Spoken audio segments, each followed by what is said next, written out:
Hello, hello les amis, bienvenue à la leçon d'aujourd'hui, mercredi 5 mars, le prince temporaire de ce monde. Donc, règle d'engagement, c'est le titre de la leçon cette semaine. Nous avons compris certaines choses jusqu'à présent et à mon avis, cette leçon aujourd'hui récapitule un petit peu ce que nous avons déjà étudié, compris jusqu'à présent. Donc, pour moi, le verset central de cette leçon est 1 Jean 3,8, que la leçon le propose. Si le Fils de Dieu s'est manifesté, c'est pour détruire les œuvres du diable. Amen. C'est-à-dire que la venue du Christ, sa manifestation, c'est pour effectivement détruire les œuvres du diable. Mais ça, c'est la fin. Avant qu'on arrive à ça, lors du retour de Jésus, la justice et tout ça, la fin, l'Armageddon, quand on va détruire tout ça, la leçon nous a appris, à mon avis, 3 choses importantes. La première chose, c'est qu'il y a donc un conflit entre le bien et le mal. Et par rapport à la leçon de hier avec Job, nous avons compris que dans cette bataille, il y a une espèce de règlement. Il y a des limites à ne pas dépasser.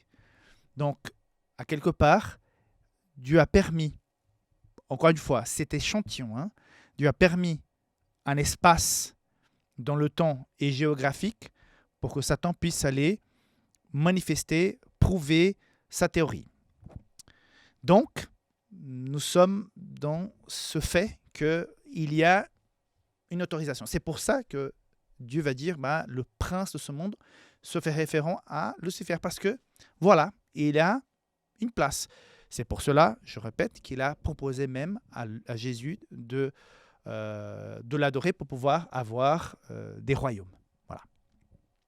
Deuxième chose, c'est que pour prouver la justice, l'amour et l'équilibre du royaume céleste, Dieu garantit le libre arbitre.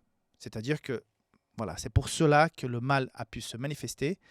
C'est pour cela que certains ont pris la mauvaise décision. Bon, on juge mauvaise, peut-être eux, ils jugent la bonne, mais qui ont pris le chemin de Lucifer.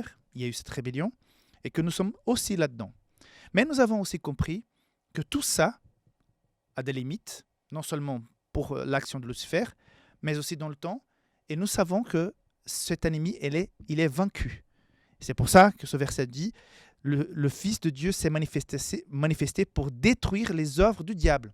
Donc tout ça, c'est temporaire. C'est pour ça aussi le titre de la leçon d'aujourd'hui. Donc tout ce que nous vivons, tout ce que nous subissons, les souffrances, les injustices, il faut garder toujours en tête qu'il y a des limites. Ça ne va jamais dépasser notre capacité de les supporter, mais il y a aussi des limites dans le temps. Ça ne sera pas pour toujours. Peut-être on va même nous reposer le sommeil de la mort avant de pouvoir voir le retour de Jésus et la fin du péché, mais tout ça, ça va finir un jour et la vraie vie va commencer. Donc, patience, confiance, consécration, fidélité à Dieu. Résistez au diable, il va fuir de vous. Voilà. Ce n'est pas exactement comme ça, mais vous savez, vous connaissez bien ce verset. Donc, c'est le message aujourd'hui. Soyez patients. Il y a des limites à tout. Et un jour, on va atteindre les limites du temps de ce que nous vivons. Et là, on passera à autre chose bien meilleure. Donc, restons fidèles, soyons patients, ayons confiance en Dieu. Jésus a vaincu déjà le diable. Il faut juste appliquer la sentence, la justice pour que ça s'arrête. Et ça, c'est pour bientôt. Dieu te garde, on se voit demain. Bye bye.